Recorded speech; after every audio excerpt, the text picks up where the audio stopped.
जय हिंद दोस्तों, नमस्कार। कैसे हैं आप सभी? उम्मीद है बहुत अच्छे होंगे।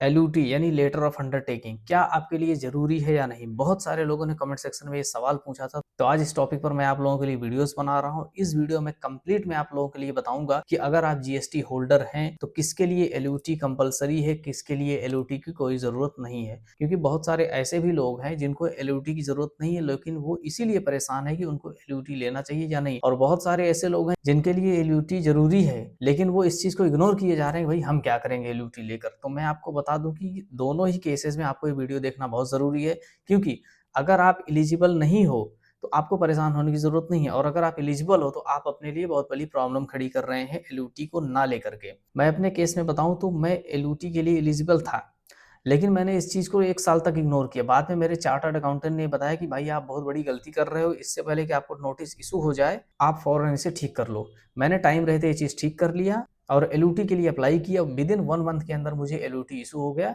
चलिए इसके बारे में बात करते हैं कि लेटर ऑफ अंडरटेकिंग आखिर होता क्या है। तो मैं आपको बता दूं कि वो लोग जो अपनी प्रोडक्ट या सर्विसेज को फॉरेन कंट्रीज़ में एक्सपोर्ट करते हैं, चाहे वो फ्रीलांसर हों, चाहे वो कोई कंपनी ऑन करते हों, चाहे प्रोप्राइटरशिप में हों।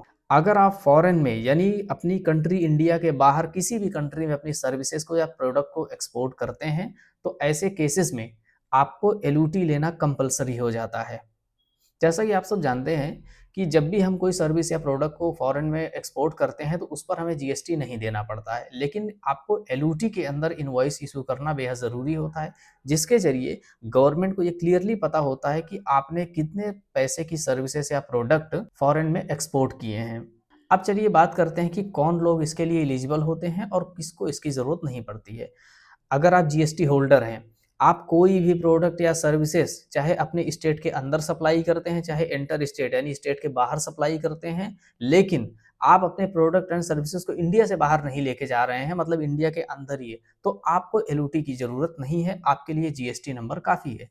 लेकिन अगर आप अपनी सर्विसेज को एंटायर इंडिया में तो कर ही रहे हैं, इसके अलावा एंटायर वर्ल्ड में भी, मतलब आप इंडिया के बाहर की भी कंट्रीज़ में अपने प्रोडक्ट एंड सर्विसेज को सप्लाई कर रहे हैं, एक्सपोर्ट कर रहे हैं, तो ऐसे केसेस में आपके लिए एलयूटी कंपलसरी हो जाता है। अगर आप ये सोच रहे हैं कि आप एलयूटी नहीं लेंगे तो आगे चल के आपको प्रॉब्लम हो सकती है। फिर ऐसे केसेस में होगा क्या कि आपको फॉरेन में एक्सपोर्ट हुई सर्विसेज पर भी जीएसटी देना पड़ सकता है, वो भी 18%। तो इससे अगर बचना है तो आपको एलयूटी बेहद ज़रूरी लेना है, और उसका प्रॉपर्ली एक अलग टाइप का इनवॉइस होता है। मैंने एक वीडियो बना रखा है, अगर आप लोगों ने नहीं देखा है कि एलयूटी का इनवॉइस कैसे बनाएं, तो प्लीज़ आप उस वीडियो को ज़रूर देखिएगा, आपको उसमें काफ़ी हेल्प मिलेगी।